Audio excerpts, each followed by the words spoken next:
ಈ ಕ್ಷೇತ್ರದಲ್ಲಿ ಕಳೆದ 5-6 ವರ್ಷಗಳಲ್ಲಿ ಇಲ್ಲಿ ಸಂಸದರಾಗಿದ್ದಂಥವರು ಯಾವುದೇ ಕೇಂದ್ರ ಸರ್ಕಾರ ಯೋಜನೆಗಳನ್ನು ಅನುಷ್ಠಾನಕ್ಕೆ ತರುವ ನಿಟ್ಟಿನಲ್ಲಿ ಅವರು ಫೇಲ್ಯೂರ್ ಆಗಿದ್ದಾರೆ.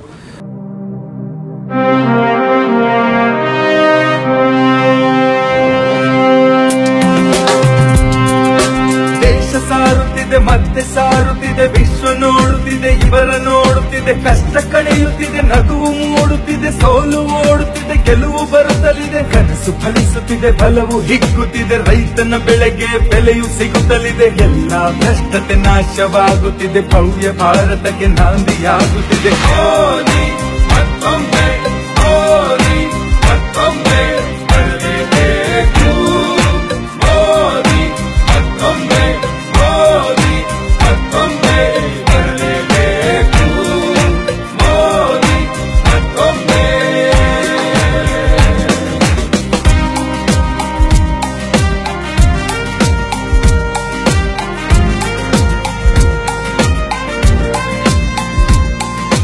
ಮುದ್ರಾ ಯೋಜನೆ, ಅಮೃತ ಯೋಜನೆ, ಉಜ್ವಲ ಯೋಜನೆ, ಪಹಲ್ ಯೋಜನೆ, ಸರ್ಜಿಕಲ್ ಸ್ಟ್ರೈಕ್ ನೀವು ಗೈದ ಸಾಧನೆ. ಜಿಎಸ್ಟಿ ಎಂಬ ಕ್ರಾಂತಿ ಮಾಡಿ ಬುಲೆಟ್ ಟ್ರೈನು, ನೋಟು ಬ್ಯಾನು, ಛಲವ ಬಿಡದಂತೆ ಸಾಧಿಸಿ ತೋರಿದ ವೀರನೇ. ಹಗಲಿರುಳೆನ್ನದೆ ದುಡಿಯುವ ನೀವೇ ಕಾಯಕ ಯೋಧಿ, ದೇಶದ ಸಂಸ್ಕೃತಿ ಸಾರುತ್ತಿರುವೆ ಸರ್ವಸಮರ್ಥನಾಗಿ. ಸ್ವಚ್ಛ ಭಾರತ ಕನಸನ್ನು ಕಂಡ ಅಪ್ಪನ ದೇಶ ಪ್ರೇಮಿ, ನಿಮ್ಮನ್ನು ನಾಯಕರಾಗಿ ಪಡೆದ ನಾವೇ ಧನ್ಯರು ಸ್ವಾಮಿ.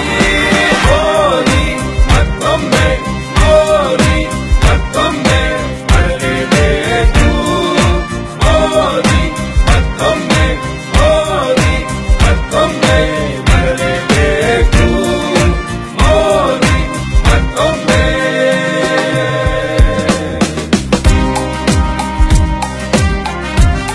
ನಾನು ಕಳೆದ 38 ವರ್ಷದ ಬಿಜೆಪಿಯಲ್ಲಿ ಸಕ್ರಿಯವಾಗಿ ಕೆಲಸ ಮಾಡ್ಕೊಂಡು ಬಂದಿರತಕ್ಕಂಥ ಒಬ್ಬ ಕಾರ್ಯಕರ್ತ.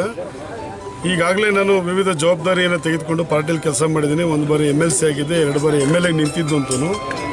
ಮುಂಚೆ ಈ ಕ್ಷೇತ್ರದಲ್ಲೇ ಬರ್ತಕ್ಕಂಥ ಒಬ್ಬ ವ್ಯಕ್ತಿ ಆಗಿದ್ದೆ. ನಾನು ಕನಕಪುರ ಲೋಕಸಭಾ ಕ್ಷೇತ್ರ ವ್ಯಾಪ್ತಿನಲ್ಲಿ ಇದ್ದಂಥ ಸಂದರ್ಭದಲ್ಲಿ ನಾನು 6 ತಿಂಗಳಿಂದಲೂ ನಾನು ಈ ಕ್ಷೇತ್ರದಲ್ಲಿ ನಿಲ್ಲಬೇಕು ಅನ್ನೋ ಅಪೇಕ್ಷೆ ಪಟ್ಕೊಂಡಿದ್ದೆ. ಕೊನೆ ಗಳಿಗೆನಲ್ಲಿ ನನಗೆ ಬೆಂಗಳೂರು ಉತ್ತರ ಕ್ಷೇತ್ರದ ಪ್ರಭಾರಿಯಾಗಿ ಮಾಡಿದರು. ನಾನು ಅಲ್ಲಿ ಕೆಲಸ ಮಾಡ್ತಿದ್ದೆ.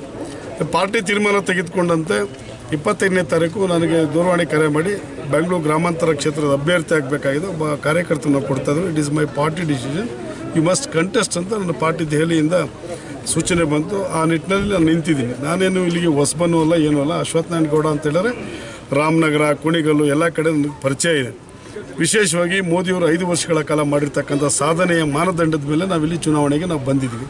ಮತ್ತು ವಿಶೇಷವಾಗಿ ಈ ಗ್ರಾಮಗಳಲ್ಲಿ ಕುಡಿಯೋ ನೀರಿನ ಸಮಸ್ಯೆ ಆಗ್ಬೋದು, ಇನ್ಫ್ರಾಸ್ಟ್ರಕ್ಚರ್ ಬಗ್ಗೆ ಆಗ್ಬೋದು, ರಾಮನಗರ ಜಿಲ್ಲೆಯಲ್ಲಿ ಕೃಷಿ ರೈತರ ಸಮಸ್ಯೆಗಳ ಬಗ್ಗೆ ಆಗ್ಬೋದು, ಒತ್ತು ಕೊಟ್ಟು ಕೆಲಸ ಮಾಡಿಲ್ಲ. ಪ್ರತಿನಿತ್ಯ ಟ್ರಾಫಿಕ್ಕಿನ ಸಮಸ್ಯೆ ಇದೆ. ಮೈಸೂರಿನ ಸಂಸದರು ಮೈಸೂರು ಟು ಬ್ಯಾಂಗ್ಳೂರ್ ರಸ್ತೆ ವೈಡನ್ ಬಗ್ಗೆ ಮಾತಾಡ್ತಾರೆ. ಮಂಡ್ಯ ಮತ್ತು ರಾಮನಗರ ಸಂಸದರು ಅದ್ರ ಬಗ್ಗೆ ವಿಚಾರನೇ ಎತ್ತೋದಿಲ್ಲ, ಚಕಾರನೂ ಎತ್ತೋದಿಲ್ಲ. ಈ ರೀತಿ ಈಗ ಜಿಗಣಿ ಇಂಡಸ್ಟ್ರಿಯಲ್ ಏರಿಯಾ ಇದೆ, ತುಮಕೂರು ನರಸಾಪುರ ಇಂಡಸ್ಟ್ರಿಯಲ್ ಏರಿಯಾ ಇದೆ, ದಾಬಾಸ್ಪೇಟೆ ಇಂಡಸ್ಟ್ರಿಯಲ್ ಏರಿಯಾ ಇದೆ. ಈ ನರಸಾಪುರ, ಜಿಗಣಿ ಮತ್ತು ದಾಬಾಸ್ಪೇಟೆಗೆ ಸೇರಿಕೊಂಡಂತೆ ಒಂದು ಇಂಡಸ್ಟ್ರಿಯಲ್ ಕಾರಿಡಾರ್ ಮಾಡೋದಕ್ಕೆ ಸೂಕ್ತವಾಗಿರ್ತಕ್ಕಂಥ ಸ್ಥಳ ಆನೇಕಲ್.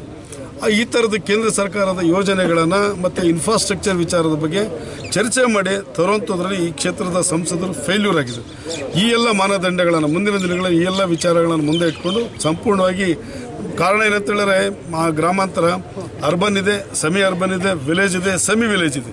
ಇದನ್ನು ಒಂದು ರೀತಿ 4 ಥರ ಇರ್ತಕ್ಕಂಥ ಕ್ಷೇತ್ರನ ಇಲ್ಲಿಗೆ ಇನ್ಫ್ರಾಸ್ಟ್ರಕ್ಚರ್ ಮತ್ತು ಅಭಿವೃದ್ಧಿ ದೃಷ್ಟಿಯಿಂದ ನಾವು ಒತ್ತು ಕೊಟ್ಟು ಕೆಲಸ ಮಾಡಬೇಕು ಅನ್ನೋ ದೃಷ್ಟಿಯಿಂದ ಬಂದಿದೆ. ಭಾಳ ಪ್ರಮುಖವಾಗಿರ್ತಕ್ಕಂಥದ್ದು ಮೇಕೆದಾಟು ಯೋಜನೆ. ಅದು ಈ ವ್ಯಾಪ್ತಿಗೆ ಬರ್ತಕ್ಕಂಥ, ಇಲ್ಲಿನ ಸಂಸದರ ವ್ಯಾಪ್ತಿಗೆ ಬರ್ತಕ್ಕಂಥದ್ದು. ಕೇಂದ್ರ ಸರ್ಕಾರದ ಜೊತೆ ಮತ್ತು ಕೇಂದ್ರದ ವಿಚಾರದಲ್ಲಿ ಒಂದು ದಿನ ಚಕಾರ ಎತ್ತದಿಲ್ಲ, ಒಂದು ದಿನ ವಾಯ್ಸ್ ಮಾಡಿಲ್ಲ ಅವರು ಮೇಕೆದಾಟಿನ ಯೋಜನೆ ಬಗ್ಗೆ. DK ಶಿವಕುಮಾರ್ ಅವರು ಮೇಕೆದಾಟಿನ ಬಗ್ಗೆ ಮಾತಾಡ್ತಾರಷ್ಟೇ, ಯಾವುದೇ ರೀತಿ ಇಂಪ್ಲಿಮೆಂಟ್ ಆಗಿಲ್ಲ. ಕಾವೇರಿ ವಿಚಾರದ ಬಗ್ಗೆ ಅಫಿಡೇವಿಟ್ ಹಾಕಿಲ್ಲ ಈ ಸರ್ಕಾರ. ಈ ಥರ ಇರಬೇಕಾದ್ರೆ ಇಲ್ಲಿ ಅಭಿವೃದ್ಧಿ ಅನ್ನತಕ್ಕಂಥದ್ದು ಗೌಣ ಆಗಿದೆ. ಆ ದೃಷ್ಟಿಯಿಂದ ನಾವು ಇಲ್ಲಿ ಚುನಾವಣೆ ಈ ಸಲ ಸ್ಪರ್ಧಿಸ್ತಾರೆ. ಬಿಜೆಪಿ ಅನಿವಾರ್ಯ ಅಭ್ಯರ್ಥಿಯಾಗಿರ್ತಕ್ಕಂಥ ಅಶ್ವಥ್ ನಾರಾಯಣರವರು ಕೇವಲ ಅಂದರೆ ಆನೇಕಲ್ ಮತ್ತು ಬೆಂಗಳೂರು ಉತ್ತರ ಹೊರತುಪಡಿಸಿದ್ರೆ ಬಿಜೆಪಿಗೆ ನೆಲೆಗಟ್ಟಿಲ್ಲ. ಮತ್ತು DK ಬ್ರದರ್ಸ್ ಬಗ್ಗೆ ಯಾವೊಬ್ಬ ಬಿಜೆಪಿ ನಾಯಕರು ಕೂಡ ಗಟ್ಟಿಯಾಗಿ ಮಾತನಾಡೋಂಥ ಶಕ್ತಿ ಇಲ್ಲ ಅಂತ ಹೇಳ್ತಾರೆ. ಡಿ ಕೆ ಬ್ರದರ್ಸ್ ಬಗ್ಗೆ ನಾನು ಈಗ ಆಲ್ರೆಡಿ ಮಾತಾಡಿದ್ದೀನಿ, ಕನಕಪುರದಲ್ಲಿ ಮಾತಾಡಿದ್ದೀನಿ. ಅಲ್ಲಿ ಮಾತಾಡಿರ್ತಕ್ಕಂಥದ್ದು ಇಲ್ಲಿ ನ್ಯೂಸ್ ಇಲ್ಲ. ಡಿ ಕೆ ಶಿವಕುಮಾರ್ ಅವ್ರ ಬಗ್ಗೆ, ಡಿ ಕೆ ಬ್ರದರ್ಸ್ ಬಗ್ಗೆ ನಾವು ಸಾಕಷ್ಟು ರಾಮನಗರ ಆ ಭಾಗದಲ್ಲಿ ವಿಚಾರ ಮಾಡಿದ್ದೀವಿ. ಅವ್ರ ವಿರುದ್ಧವಾಗಿ ಹೋರಾಟಗಳನ್ನು ಮಾಡಿದ್ದೀವಿ. ಅವ್ರು ಮಾಡ್ತಾ ಇರ್ತಕ್ಕಂಥ ಕೆಲವು ಇಲ್ಲಿ ಜನವರಿಯೋದು ಕೆಲಸಗಳ ಬಗ್ಗೆ ನಾವು ಸಾಕಷ್ಟು ವಿರೋಧ ಮಾಡ್ಕೊಂಡು ಬಂದಿದ್ದೀವಿ. ಒಂದು ಲೆಕ್ಕದಲ್ಲಿ ಅವ್ರದ್ದು ಸರ್ಕಾರ ಇದೆ, ಬುಲ್ಡೋಸರ್ ರೀತಿ ಅವರು ನಡ್ಕೊಂಡು ಹೋಗ್ತಾ ಇದ್ದಾರೆ. ಅದಕ್ಕೆ ಈ ಸಲ ಉತ್ತರ ಕೊಡುವಂಥ ಕಾಲ ಇವತ್ತು ಇಲ್ಲಿ ಬಂದಿದೆ. ಬೆಂಗಳೂರು ಗ್ರಾಮಾಂತರದಲ್ಲಿ ಉತ್ತರವನ್ನು ಕೊಡ್ತೀವಿ. ಎಲ್ಲಿ ಒಂದು ಕಡೆ ನಾವು ಫ್ಯಾಮಿಲಿ, ಒಂದು ಕಡೆ ಡಿ ಕೆ ಶಿವಕುಮಾರ್, ಇನ್ನೊಂದು ಕಡೆ ಅವ್ರ ತಮ್ಮ, ಇನ್ನೊಂದು ಕಡೆ ಅವ್ರ ಬಾಮ ಇದೆ, ಇನ್ನೊಂದು ಕಡೆ ಡಿ ಕೆ ಶಿವಕುಮಾರ್ ಸಡ್ಕ ಈ ಕ್ಷೇತ್ರನ ಮನಪಲ್ಲಿ ಮಾಡ್ಕೊಂಡಿದ್ದಾರೆ. ಈ ಸಲ 3 ಕ್ಷೇತ್ರ ಬೆಂಗಳೂರು ತೆಕ್ಕಲಿದೆ. ಬೆಂಗಳೂರು ಇದು ಲೋಕಸಭೆ ಕೇಂದ್ರ, ಬೆಂಗಳೂರು ದಕ್ಷಿಣ ಲೋಕಸಭೆ, ಬೆಂಗಳೂರು ಉತ್ತರ ಲೋಕಸಭೆ. 4ನೇದು ಬೆಂಗಳೂರು ಗ್ರಾಮಾಂತರ ಬಿಜೆಪಿ ತೆಕ್ಕೆಗೆ ಬರೋದ್ರಲ್ಲಿ ಯಾವುದೇ ರೀತಿ ಅನುಮಾನ ಇಲ್ಲ. ಅಭ್ಯರ್ಥಿಯಾದಂತಹ ಅಶ್ವಥ್ ನಾರಾಯಣ ಗೌಡರು ಈಗಾಗಲೇ ನಮ್ಮ ಮಂಗಳೂರು ಬೇಟ್ರೆ ವೆಂಕಟರಮಣ ಸ್ವಾಮಿ ದೇವಸ್ಥಾನದ ಪೂಜೆ ಮುಖಾಂತರ ಮೋದಿ ರಥಕ್ಕೆ ಒಂದು ಚಾಲನೆ ಕೊಡ್ಲಿಕ್ಕೆ ಬಂದಿದ್ದಾರೆ. ಈಗಾಗಲೇ ತಾವು ಮಾಧ್ಯಮದವ್ರು ಕೇಳ್ತಾ ಇದ್ರಿ, ಆಕಸ್ಮಿಕ ಅಭ್ಯರ್ಥಿ ಅಂತ. ಯಾವುದೇ ಆಕಸ್ಮಿಕ ಅಭ್ಯರ್ಥಿ ಅಲ್ಲ ಅವರು. ಈಗಾಗಲೇ MLC ಆಗಿದ್ದಾರೆ, ಬಿಜೆಪಿ ವಕ್ತಾರರ ಕೆಲಸ ಮಾಡಿದ್ದಾರೆ. ಪ್ರಭಾವಿ ಗೌಡರ ನಾಯಕರವರು, ಅವರು ಏನು ಆಕಸ್ಮಿಕ ತಿಳಿದಿದ್ದಲ್ಲ. ಈಗಾಗಲೇ ಏನು ಒಂದು ಉದಾಹರಣೆ ಕೊಡ್ತೀನಿ. ಪ್ರಧಾನಮಂತ್ರಿ ದೇವೇಗೌಡರು ಪಂಚೆ ಕಟ್ಕೊಳ್ಳೋಕೆ ನಿಂತ್ಕೊಂಡೆ ಪ್ರಧಾನಮಂತ್ರಿ ಆಗಿದ್ದಾರೆ. ಅವರು ಬಂದು ಈಗ ಆಕಸ್ಮಿಕ ಬಂದಿದೆ ಅಂತ ಹೇಳ್ತಾ ಇದ್ರಲ್ಲ, ಇವ್ರು ಬಾಯಿ ಮಾತಲ್ಲ, ಅವರು ಸಂಸದರಾಗ್ತಾರೆ ಅಂತ ನಾನು ನೇರವಾಗಿ ಅವ್ರಿಗೆ ಸುರೇಶ್ ಅವ್ರಿಗೆ ಉತ್ತರ ಕೊಡ್ತೀನಿ.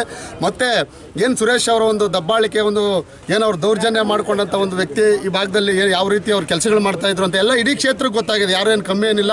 ನಾನು ಕೂಡ ಈ ಒಂದು ಸಂಚಾಲಕನಾಗಿ ಈ ಭಾಗದಲ್ಲಿ ನಾನು ಕನಕಪುರ, ರಾಮನಗರ, ಮಾಗಡಿ ಎಲ್ಲ ಹೋಗಿದ್ದೀನಿ. ಇಡೀ ಕಾರ್ಯಕರ್ತರು ಅಲ್ಲೆಲ್ಲ ಕೂಡ ತುಂಬ ಯಶಸ್ಸಿನಿಂದ ಇದ್ದಾರೆ. ಮತ್ತು ಮೋದಿ ಅಲ್ಲೇ ಇದೆ. ಮೋದಿ ಅವರ ಹೆಸರಲ್ಲಿ ಇವತ್ತು ದಿನ ಸಾರ್ವಜನಿಕರು ಓಟ್ ಹಾಕೋಕ್ಕೆ ವಾಲಂಟ್ರಿಯಾಗಿ ಬರ್ತಾ ಇದ್ದಾರೆ. ಮತ್ತು ಇವತ್ತು ಎಲ್ಲ ಅಪಾರ್ಟ್ಮೆಂಟ್ ಅಸೋಸಿಯೇಷನ್ ಅವರು, ನಾರ್ತ್ ಇಂಡಿಯನ್ಸ್ ಎಲ್ಲ ಅವರೇ ಕೂಡ ವಾಲಂಟ್ರಿಯಾಗಿ ಈಗ ಮೋದಿ ರಥನ ಮಾಡಿ ಚಾಲನೆ ಕೊಟ್ಟು ಎಲ್ಲ ಮತದಾನ ಅವರೇ ನಾವೇ ಅಭ್ಯರ್ಥಿ ಅಂತ ಮತ ಕೇಳ್ತಾ ಇದ್ದಾರೆ. ಈ ನಿಟ್ಟಿನಲ್ಲಿ ಸುರೇಶ್ ಅವರು ಯಾವುದೇ ಒಂದು ದುಡ್ಡನ್ನು ಖರ್ಚು ಮಾಡಿದ್ರು, ಯಾವುದೇ ರೀತಿಯ ಒಂದು ಪ್ರಭಾವಿನ ಬಿರಿದ್ರು ಕೂಡ ಯಾವುದೇ ಕಾರಣಕ್ಕೂ ಈ ಕ್ಷೇತ್ರದಲ್ಲಿ ಅವರು ನೆಲೆ ಊರಲ್ಲ. ನೋಡ್ತಾ ಇರಿ, ಗೊತ್ತಾಗುತ್ತೆ. ಮುಂದೆ 18ನೇ ತಾರೀಕು ಮತದಾನ ಆಗುತ್ತೆ. 23ನೇ ತಾರೀಕು ಏನು ಎಣಿಕೆ ಇದೆಯೋ ಆವತ್ತಿನ ದಿನ ಇದಕ್ಕೆಲ್ಲ ಉತ್ತರ ಕೊಟ್ಟೇ ಕೊಡ್ತೀವಿ. ಭಾರತೀಯ ಜನತಾ ಪಕ್ಷದ ಸಕ್ರಿಯ ಕಾರ್ಯಕರ್ತರು ಇವತ್ತು ಎಲ್ಲ ಪ್ರತಿಯೊಬ್ಬರು ಕೂಡ ಯಾರು ಅವ್ರ ಮೇಲೆ ತೊಡೆ ತಟ್ತಾ ಇಲ್ಲ, ಯಾರು ಮಾತಾಡ್ತಾ ಇಲ್ಲ ಅಂತ ನೀವು ಅನ್ಕೋಬೋದು. ಆದರೆ ಅವ್ರು ಏನೇ ದೌರ್ಜನ್ಯ ಮಾಡಿದ್ರು, ದಬ್ಬಾಳಿಕೆ ಮಾಡಿದ್ರು, ಎಲ್ಲ ಪ್ರತಿಯೊಬ್ಬ ಕಾರ್ಯಕರ್ತರು ಕೂಡ ಇವತ್ತು ಮೋದಿ ಪರ ಇದ್ದಾರೆ, ಅಶ್ವಥ್ ನಾರಾಯಣ ಗೌಡರು ಪದ ಇದ್ದಾರೆ. ಎಲ್ಲ ಪದಾಧಿಕಾರಿಗಳು, ಚುನಾಯಿತ ಪ್ರತಿನಿಧಿಗಳು ಇವತ್ತಿನ ದಿನ ಕೆಲಸ ಮಾಡ್ತಾ ಇದ್ದಾರೆ. ಸಭಾ ಕ್ಷೇತ್ರಕ್ಕೆ ಮೊದಲನೇ ಬಾರಿಗೆ ಶ್ರೀಯುತ ಅಶ್ವಥ್ ನಾರಾಯಣ ಗೌಡರು ಆನೇಕಲ್ ತಾಲೂಕಿನ ದೇವಮೂಲೆ ಅಂತ ಹೆಸರು ಪಡೆದಿರುವಂತಹ ಮುಗಳೂರು ಗ್ರಾಮಕ್ಕೆ ಪ್ರತಿ ಸಲ ಒಂದು ರೂಢಿಯಂತೆ ಬೇಟೆ ವೆಂಕಟರಮಣ ಸ್ವಾಮಿ ದೇವಸ್ಥಾನದಲ್ಲಿ ಇವತ್ತು ಪೂಜೆಯನ್ನು ಸಲ್ಲಿಸಿ ಇವತ್ತು ಚುನಾವಣಾ ಕಾರ್ಯಕ್ಕೆ ಚಾಲನೆಯನ್ನು ನೀಡಿದೆ.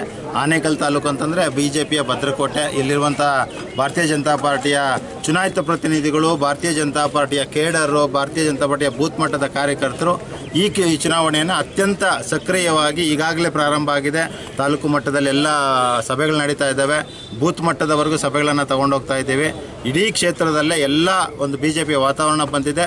ಕೇಂದ್ರ ಸರ್ಕಾರದ ಇವತ್ತು ಇಡೀ ಚುನಾವಣೆ ನಿಂತಿರುವಂಥದ್ದು 2 ಅಭ್ಯರ್ಥಿಗಳು, ಇನ್ನೊಬ್ಬರೆಲ್ಲ ಗೌಣ. ಇಲ್ಲಿ ಕೇವಲ ಇರುವಂಥದ್ದು ಈ ದೇಶಕ್ಕೆ ನರೇಂದ್ರ ಮೋದಿ ಪ್ರಧಾನಮಂತ್ರಿ ಬೇಕಾ, ರಾಹುಲ್ ಗಾಂಧಿ ಪ್ರಧಾನಮಂತ್ರಿ ಬೇಕಾ ಅಂತ ಈ 2 ಆಧಾರದ ಮೇಲೆ ಇಡೀ ದೇಶದಲ್ಲಿ ಚುನಾವಣೆ ಆಗ್ತಾ ಇದೆ. ಇಲ್ಲೂ ಸಹ ಅದೇ ಆಗುತ್ತೆ. ಮಾನ್ಯ ನರೇಂದ್ರ ಮೋದಿಯವರು ಮತ್ತೊಮ್ಮೆ ಪ್ರಧಾನಮಂತ್ರಿ ಆಗಬೇಕು ಅಂತೇಳಿ ಸಾಮಾನ್ಯರಲ್ಲಿ ಸಾಮಾನ್ಯ ಮತದಾರರು ನಿರ್ಣಯ ಮಾಡಿದ್ದಾರೆ. ಅದರ ಪ್ರಕಾರವಾಗಿ ಈ ಚುನಾವಣೆ ನಡೆಯುತ್ತೆ.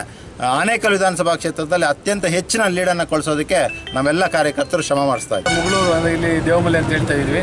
ಇಲ್ಲಿಂದ ಒಂದು ಏನು IT ಪೀಪಲ್, ಏನು BJPಯ ಅಭಿಮಾನಿಗಳು ಇಲ್ಲಿ ಒಂದು ಕಾರ್ಯಕ್ರಮ ರಥದ ಯಾತ್ರೆಯನ್ನು ಉದ್ಘಾಟಿಸೋ ಒಂದು ಉದ್ದೇಶದಿಂದ ಅಶ್ವಥ್ ನಾರಾಯಣ ಅವರು ಇಲ್ಲಿಗೆ ಆಗಮಿಸಿರ್ತಾರೆ. ಏನು ಈ ಕ್ಷೇತ್ರದಲ್ಲಿ ನಾವೆಲ್ಲ ಅಂದ್ಕೊಂಡಾಗೆ ಕಳೆದ ಬಾರಿ ವಿಧಾನಸಭೆಯಲ್ಲಿ ಕೆಲವೇ ಹಂತದಿಂದ ನಾವು ಸೋತಿದ್ರು. ಅದಕ್ಕೆ ಮೊದಲು ನಾವು ಲೋಕಸಭೆಯಲ್ಲಿ 7,000 ಅಷ್ಟು ಅಧಿಕ ಮತಗಳನ್ನು ಪಡೆದಿದ್ದೀವಿ. ಈ ಸಲ ಕಮ್ಮಿ ಅಂದರೆ ಒಂದು 20,000ಕ್ಕೂ ಮೇಲೆ ಅಧಿಕ ಮತಗಳನ್ನು ಪಡಿತೀವಿ.